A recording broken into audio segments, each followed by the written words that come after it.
Tunashukuru Mwenyezi Mungu tena kwa kutulinda, kwa kuonana tena kwa siku ya leo. Mungu abarikiwe sana.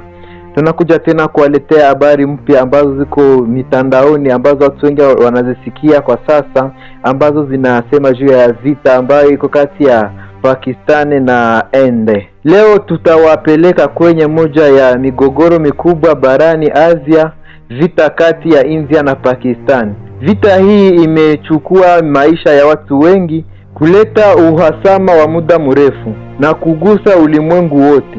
Lakini vita hii ilianza lini na kwa nini? Lakini mbele ya kuendelea sasa, watu wengi wanaoga kwamba vita ya dunia sasa inaenda kuanza kwa sababu ya vita ambayo nchi hizi mbili zimekamata.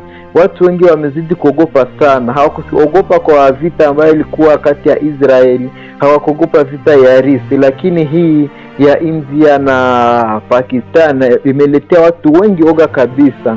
Tuenda kuzungumzia sasa chanjo ya vita hii na nini ilitokea na vita ilitokea wapi. Tutenda pamoja kwenye channel yenu ya Ahadi Divertissement. Usisahau kujiabone, usisahau kucomment,